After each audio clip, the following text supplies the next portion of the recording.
as a debater and kind of like with your path through debate?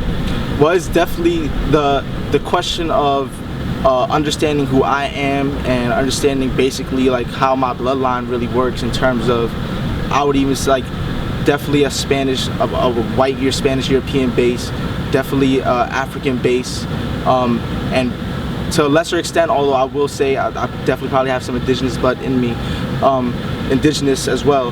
That's really helped me understand the way in which, how to place my argument within the context of the world. So because in debate, people just assume that there are certain unspoken assumptions. So there's an unspoken assumption that the United States federal government is just legitimate.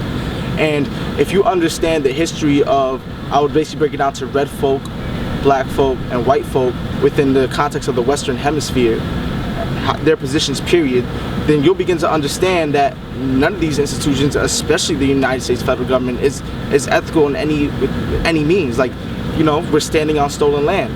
The White House is on stolen land, and it was built by enslaved Africans. Like, and it's called the White House. Like, all these things together, understanding those three positions, have definitely helped me in my debate career and definitely helped me in life in general. Because for me, it's like, and the reason why I say black first before indigenous is because, one, in the context of the Dominican Republic, you know what I'm saying, the indigenous folk didn't really live out that long as opposed to other parts of South America like Mexico, Peru, where you can still see a strong indigenous culture, look in general, that you can tell.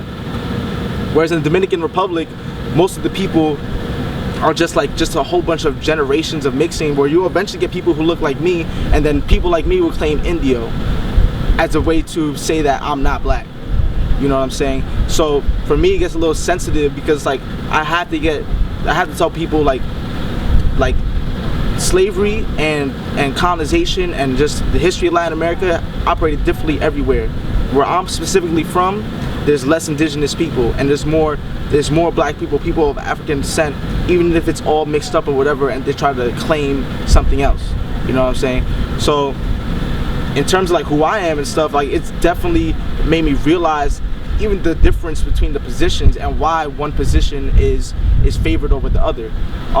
And definitely even like people like my sister who are more, let's say, visibly black than I am, when they speak Spanish, you know, there are people, like, I'm from New York, so if they speak Spanish, there will be people who are Amerindian, regardless of where you're from Peru, El Salvador, Mexico, doesn't matter. People who are basically indigenous, and they'll look at my sister like, how do you speak Spanish? Like, what the hell is going on? So for me, I try to make it very clear that, you know, not that like coalition building or whatever is impossible, but that, you know, there are distinctions even within the Latin community. We're all supposed to be unified, all Hispanic and Latino, it's all supposed to be good.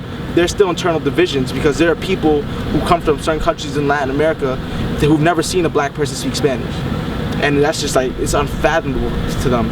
And, you know, whether or not this is just racism or ignorance, really it is what it is. But at the end of the day, there are distinctions, and I feel like I have to put certain things first.